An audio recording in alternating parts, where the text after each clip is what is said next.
And it is talking transfers over Zoom this week because, well, we're all frantic, we're all going. I'm with Paul Gorst, as ever. I am John Gibbons, as ever. And yeah, outside the Duffy, we're unfortunately not there. We're over Zoom because, well, we were taught, Paul, there'd be a lot going on, but it does seem a little bit quiet coming out of AXA Kirby at the moment. Yeah, it does. I think it might stay that way as well, unfortunately.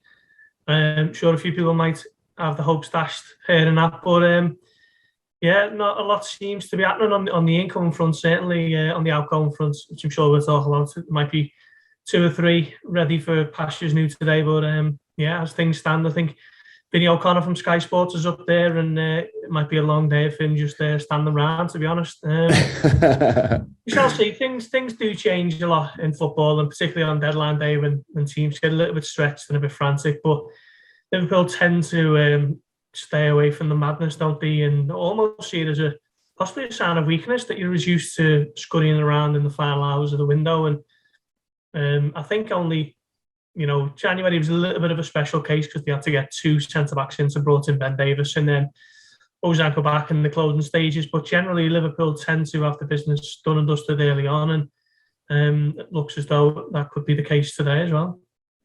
Yeah, in terms of the outs then, who do you think sort of most likely to happen, and are any of those sort of a value that could trigger something going the other way?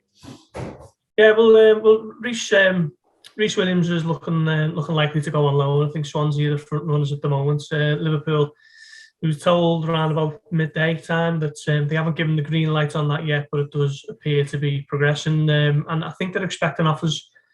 Phillips as well, Matt Phillips. I think he played 21 times last season for the team who finished 3rd in the Premier League. So they've got plenty of kind of evidence to suggest why they want the fee that they do. It's between 12 and 15 million. And I think they're bracing themselves for offers. I think Klopp would be happy to keep him as an option for League Cup games and FA Cup games further along down the season.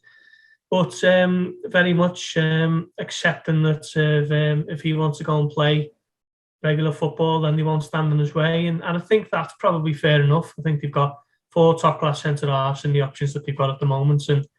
And they don't want to see Nat Phillips' career stagnate. He's actually older than Joe Gomez, so he probably feels he's at level in his career where he should be playing every week. So he could be one out the door, but whether that's reinvested is the million-dollar question. And we haven't seen any of the Shaqiri money be reinvested, or the Gruitch or the Harry Wilson money, which is essentially on tick. So it might be a bit of a stretch to assume that the potential money for Nat Phillips is going to be reinvested as well. Yeah, there's always already a lot of discontent online, of course, and we've sort of seen it, the idea of other clubs sort of doing more and Liverpool not. I don't expect, the powers that be to take a huge amount of notice for that in terms of in the short term, at least. They'll be aware of it, of course, but they're not going to, buy someone just to sort of appease. But you do wonder maybe, that extra 10 to 15 million quid, if they can get it for Nat Phillips, might tip them over on something, I don't know. Possibly. It's a difficult one with transfers, isn't it? Because you get such extreme kind of voices and reactions either side. Now, I did think that Liverpool didn't need to do too much business. I thought a centre-back was an absolute must, and so did Jurgen Klopp, evidently by the arrival of Konate when they confirmed him at the end of May. Last season was still technically in play. I think Liverpool announced before the Champions League final between City and Chelsea. So that was something that they knew that they needed to do. And I think once he came in, day one of pre-season, Liverpool looked like they were getting all the ducks in a row, and it was looking promising. The Gini Wijnaldum replacements is yet to materialise, and the forward who many people still thought Liverpool needed is yet to arrive. And Shaqiri's gone, and you're looking at the options on the bench on Saturday, and I think for me that was a big kind of, a bit of a neon sign pointing towards Liverpool need a front man.